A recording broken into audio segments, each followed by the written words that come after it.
Kang Dadan. Yap. Nah, boleh dong, mungkin Bogorian juga belum banyak yang tahu nih. Ini kan di pemilu 2024 saat ini nanti akan kita ikuti bersama, ada 24 partai politik. Salah satunya adalah Partai Gelora. Ya. Nah, ini kan banyak juga Bogorian yang saya yakin belum tahu nih, ini partai apa lagi, ini siapa dan apa begitu. Ya. Boleh dong Kang Dadan sedikit diceritakan dulu nih tentang Partai Gelora ini, kemunculannya, kelahirannya seperti apa? Ya, mungkin ini berdasarkan kegundahan ya seorang Bapak Anies Mata gitu ya. Ketika beliau berkiprah di politik ya sudah puluhan tahun bahkan ya, dengan Bang Fahri Hamzah begitu, membesarkan salah satu partai. Yeah. Nah, mereka itu gundah lah ya dengan kondisi seperti ini. Maka berdasarkan banyak ide-ide, gagasan-gagasan, narasi, pemikiran yang memang belum bisa lah gitu ya dikolaborasikan di parpol sebelumnya. Yeah. Maka lahirlah Partai Gelombang Rakyat Indonesia. Lahir pada 28 Oktober 2019. 2019 ya? Betul. Okay. Di saat pandemi. Menjelang pandemi. Ya, jadi kita waktu mengurus perizinan dan sebagainya itu pada saat pandemi. Iya. Ya. Bang Anies Mata dan Fahri Hamzah ini kan partai sebelumnya kita sebut saja PKS begitu ya? Ya, betul. Yang kita tahu, masyarakat umum semua tahu bahwa PKS ini kan identitasnya Islam banget begitu ya? Ya. Nah, Gelora ini seperti apa, Kang Dadan? Ya, sebenarnya jati diri samalah Islam ya. Kemudian juga dasar negara juga tetap Pancasila. Kita tidak bisa lah, itu sudah final gitu ya. Namun Gelora ini lahir untuk menjembatani ya aspirasi seluruh lapisan masyarakat. Okay. Ya, jadi artinya Gelora itu dilahirkan secara terbuka, nasionalis gitu. Jadi siapapun, karena kan memang politik ini bukan milik masyarakat tertentu begitu. Yeah. Seluruh warga negara Indonesia itu memang punya kesempatan yang sama dalam berdemokrasi begitu ya. Makanya Gelora ini menyiapkan wadah lah untuk seluruh masyarakat Indonesia untuk kalau memang bergabung dengan Gelora ya kita akan fasilitasi, akan kita perjuangkan seluruh rakyat Indonesia itu untuk ke arah yang lebih baik. Bang Anies Mata dan Fahri Hamzah ini kan beliau ini tokoh-tokoh center juga ya dulu ya. Betul. Artinya apakah juga ada loyalis mereka yang dari partai sebelumnya yang kemudian ikut menyeberang ke Gelora? Secara persentase ya itu tidak lebih dari 5%. Oke. Ya, jadi sangat minim sekali karena memang Pak Anies Mata juga ingin membangun partai ini dengan orang-orang baru, orang-orang yang masih fresh begitu. Ya, bahkan di Kota Bogor sama sekali tidak ada unsur partai lama nih di struktur kepengurusan. Baru semua ini? Baru semua. Okay. Orang-orang baru semua. Begitu. Atau ada dari partai lain gitu? Ada yang ikut bergabung? Dari partai lain ada ya. Bahkan artis juga banyak ya. Bang Deddy Miswar itu sudah bergabung dengan kami menjadi pengurus di pusat. Jabar ya? Oh, pusat di ya? pusat. Kemudian juga Bang Miing sekarang juga menjadi wakil sekjen pusat. Ya, jadi banyaklah artis-artis yang sudah bergabung dengan kami. Kalau di kaum perempuannya itu ada Ratih Sanggarwati, itu juga sudah bergabung dengan kami. Kemudian tokoh nasionalnya Pak Rizal Ramli juga sudah bergabung dengan kami. Iya. Seperti itu. Semangatnya apa sih Kang Dadang yang ditawarkan Gelora? Pada dasarnya ingin merubah keadaan yang lebih baik lah. Okay. Seperti itu. Ya, karena kan langit kita terlalu tinggi, namun kita terbang terlalu rendah. Itu ya istilah yang sering diucapkan oleh Pak Anies Mata begitu. Artinya masih banyak potensi-potensi yang memang harus bisa kita kembangkan, namun belum maksimal. Seperti itu. Oke. Berapa target kita di DPRD Kota Bogor, Gelora? Ya kita sih realistis saja ya, karena memang juga kita partai baru, butuh effort, butuh perjuangan, butuh ikhtiar yang luar biasa lah ya untuk memperkenalkan, kemudian juga untuk mengajak bergabung teman-teman ke Partai Gelora. Nah, kita alhamdulillah sejauh ini sudah mendaftarkan 40 bacalek 40? untuk DPRD. Nah sekarang ini sedang menjalani verifikasi oleh KPU. Sekarang ini paling tidak nanti target kita di seluruh dapil itu ada 50% lah ya untuk mewakili. Kemudian juga target kita ya tentunya kita harus punya target gitu ya. Target kita insya Allah kita akan ikhtiar minimal 1 fraksi lah di DPRD tingkat 2 Kota Bogor. Nah strateginya apa? Kalau boleh tahu nih. Kalau bicara strategi sebenarnya ini hal yang umum juga sih ya. Boleh di-share ke siapapun gitu ya. Jadi kami hanya karena kan memang Partai Gelora ini adalah partai narasi ya, partai edukasi juga ya. Kami mencoba untuk bersosialisasi kepada masyarakat, memperkenalkan bahwa jangan tabu berpolitik, bahwa politik itu adalah sudah menjadi kebutuhan. Ketika kita usia 17 tahun datang ke TPS itulah bagian dari politik. Kemudian juga kebijakan-kebijakan anggaplah di Kota Bogor gitu ya. Kebijakan-kebijakan di Kota Bogor itu semuanya itu tidak terlepas dari produk politik. Ya kan? Maka ya kita sering turun kepada warga, ke masyarakat, mensosialisasikan, ayo kita berpolitik. Kemudian juga sekaligus lah untuk memperkenalkan ada partai baru, Partai Gelora yang insya Allah akan menjadi peserta pemilu dengan nomor urut 7. Nomor urut 7, Kita juga pengen tahu nih, di Gelora Kota Bogor, gambarannya seperti apa sih di internal, di tubuhnya itu seperti apa sih? Siapa aja sih yang ada di situ? Kalangan apa sih? Usia berapa sih? Kita pengen tahu. Jadi memang di Kota Bogor ini memang terdiri dari berbagai latar belakang ya. Ada akademisi, ada profesional, ada juga aktivis buruh, ada juga olahragawan, adalah masing-masing mewakili begitu ya. Nah, kemudian juga milenial juga banyak di kita ya. Jadi memang ada perpaduan lah antara milenial dan kolonial.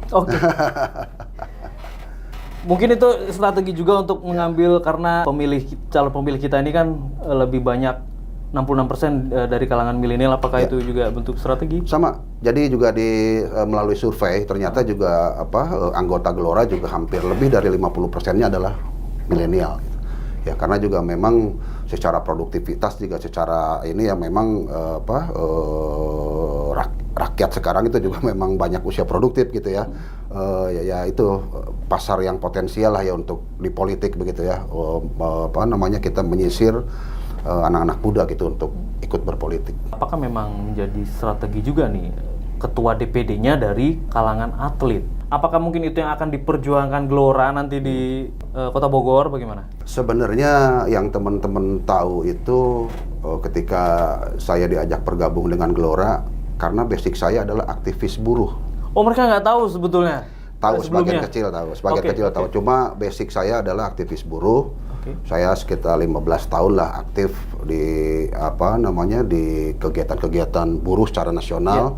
Bahkan saya dan teman-teman Bung Said Iqbal pernah juga memperjuangkan sehingga lahirnya BPJS tuh. 2012 kita gedor-gedor pagar DPR RI dan alhamdulillah muncullah sekarang ini kebijakan untuk BPJS untuk kesehatan masyarakat ya.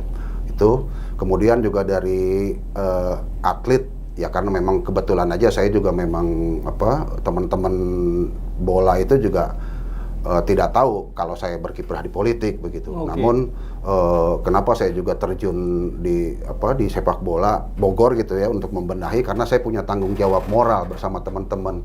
Saya bisa jadi seperti sekarang ini tidak lepas dari sepak bola.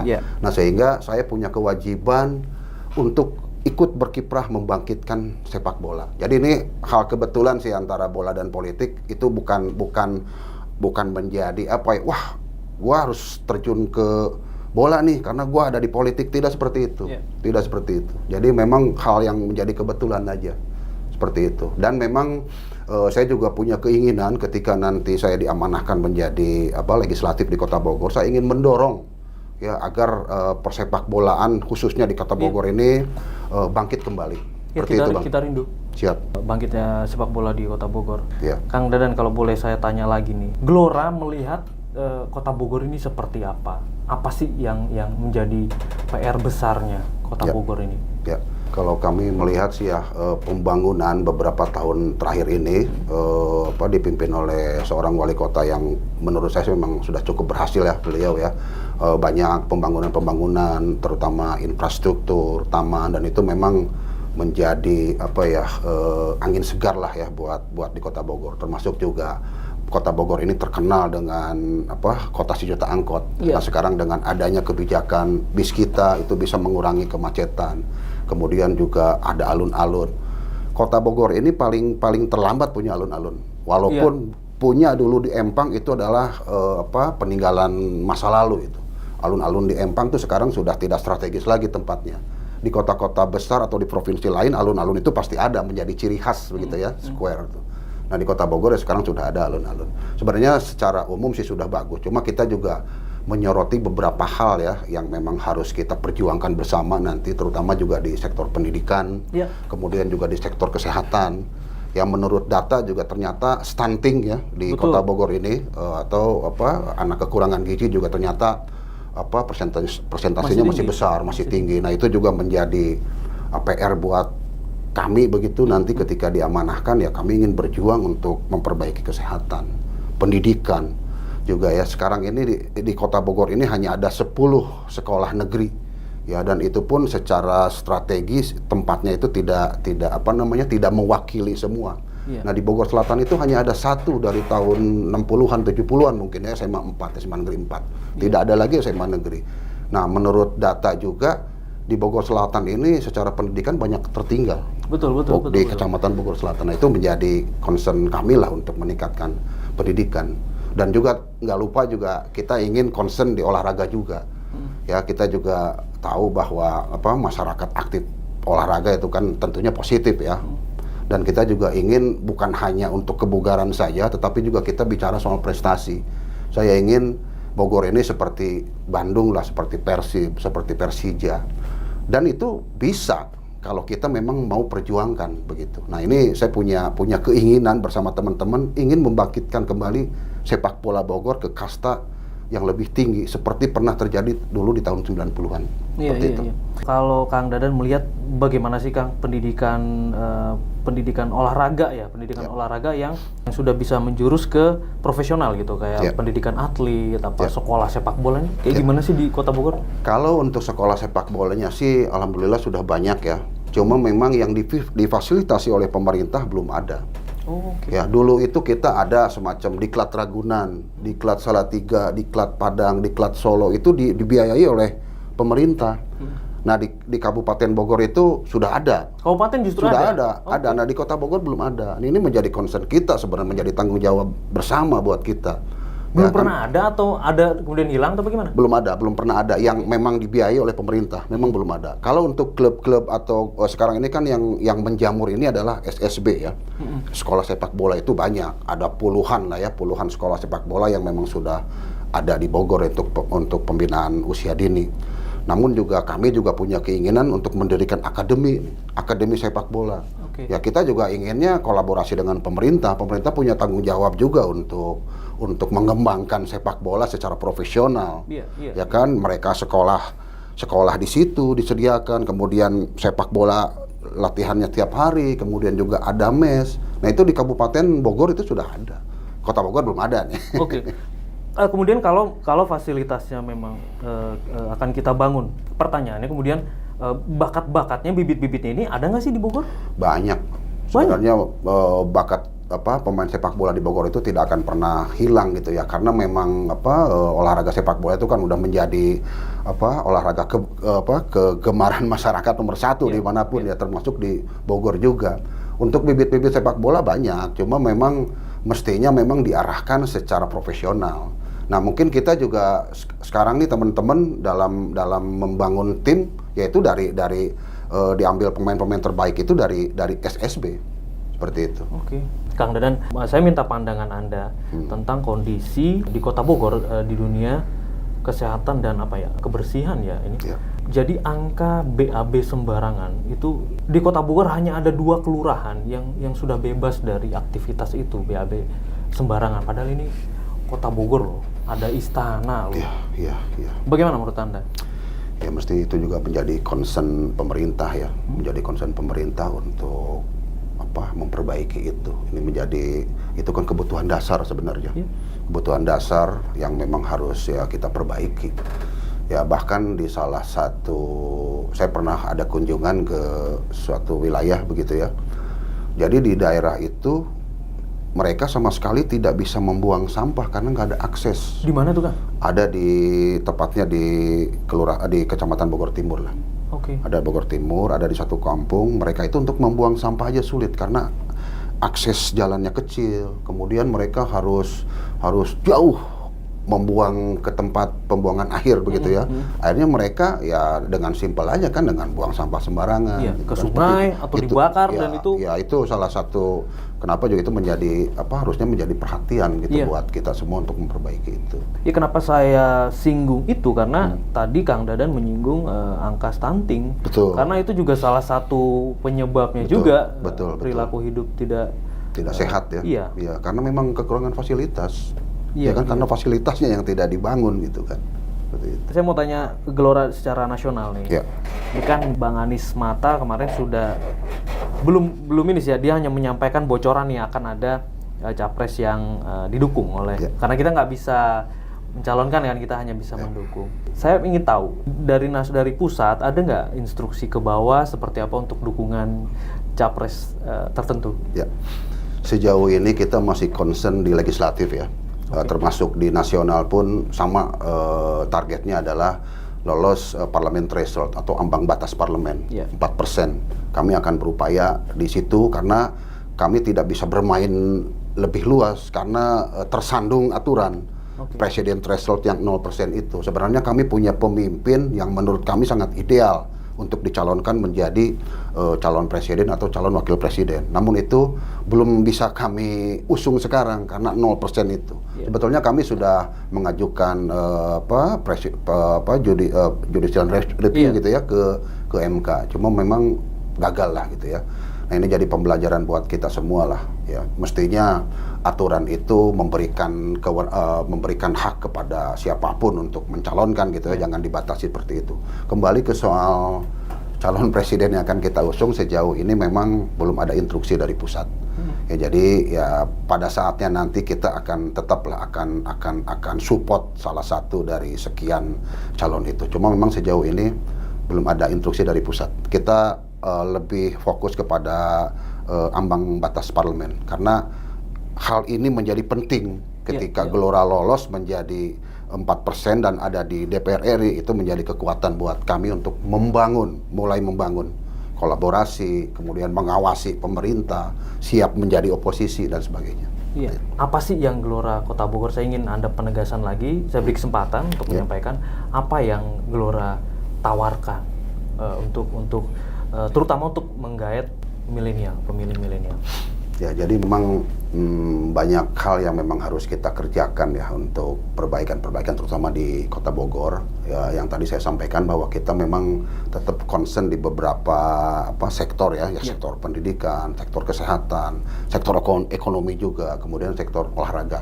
Itu mungkin yang akan kita fokuskan gitu ya ketika nanti kita diamanahkan berada di parlemen legislatif. Kemudian juga kita mengajak kaum milenial nih, ya ayo ini kesempatan buat teman-teman semua bahwa politik itu memang sebuah kebutuhan ya. Kalau kita ingin demokrasi kita berjalan dengan baik, ya Anda harus berpolitik. Yaitu yang saya sering sampaikan kepada teman-teman milenial begitu. Ya mereka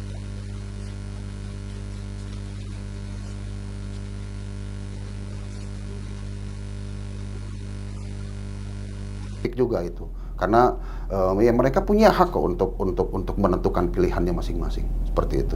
Iya, terima kasih. Siap. Kang Dadan, ditunggu gebrakannya nih Kang. Siap, insyaallah. Kami berharap ada yang benar-benar memang dunia politik dan olahraga tidak bisa kita campur adukan ini. Namun ketika ada partai politik yang punya political will yang kuat untuk membesarkan olahraga itu sangat menarik pasti. Siap.